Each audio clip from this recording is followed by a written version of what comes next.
नमस्कार बच्चों, मैं डॉक्टर पुनीता श्रीवास्तव, एसोसिएट प्रोफेसर म्यूज़िक। आज आप लोगों को राग मुल्तानी के बारे में बताने जा रही हूँ।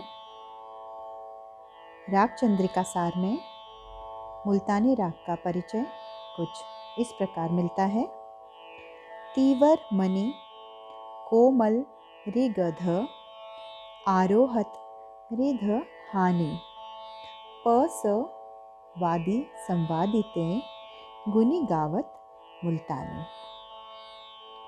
मुल्तानी राग तोड़ी थाट से उत्पन्न हुआ एक बहुत ही मीठा राग है। इस राग में रे, ग और ध ये स्वर कोमल है और म तथा नी तीव्र लगते हैं। वादी स्वर पंचम और संवादी स्वर षडज है।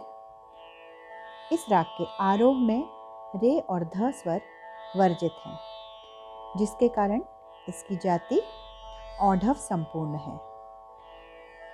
मुल्तानी राग का गायन काल दिन का चौथा प्रहर माना जाता है।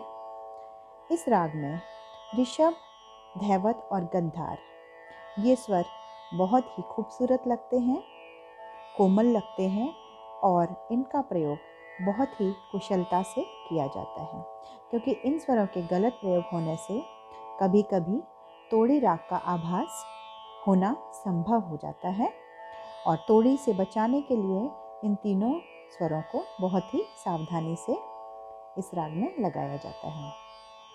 मुल्तानी राग में मध्यम और गंधार स्वरों की संगति बार बार दिखाई देती है। मैं अभी आपको गाकर बताऊंगी आरोह अवरोह, तब आपको समझ में भी आएगा। ऐसी ही पुनरावृत्ति भीमपलासी और बसंत रागों में भी होती है। मुल्तानी राग को परमेल प्रवेशक यानी दूसरे थाट के गाने का समय जब आने लगता है तो उस समय जो रागें गाई जाती हैं उन्हें परमेल प्रवेशक कहा जाता है। उसी श्रेणी में मुल्तानी राग को रखा गया है।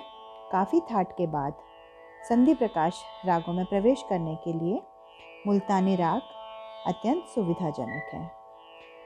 मुल्तानी गाने में सा, प और नी ये तीनों स्वर न्यास के स्वर माने जाते हैं और तरह तरह की तानें इन्हीं स्वरों पर समाप्त की जाती हैं।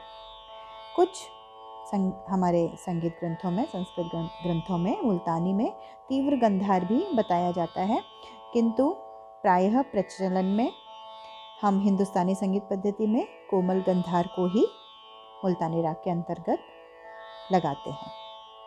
आइए इसका आरोह अवरोह और पकड़ में आपको बताती हूँ। सा ने सा ग मा पा ने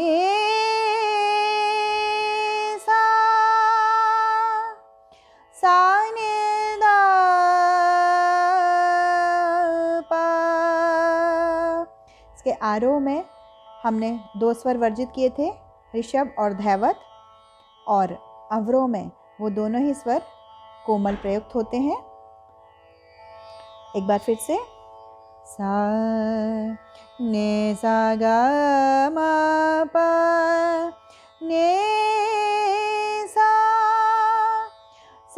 ने दा पा मा ग रे सा मा ग रे सा। इस तरह से इन स्वरों की पुनरावृत्ति इस राग में दिखाई देती है। पकड़ देखिए, ने सा मा ग पा ग रे सा। तो ये थी मुल्तानी राग। बहुत ही सावधानी से इसके स्वर लगाइए। धीरे धीरे अभ्यास के बाद ये स्वर आपके गले में बैठेंगे और बहुत ही मधुर ये राग आप आसानी से गा बजा पाएंगे। धन्यवाद।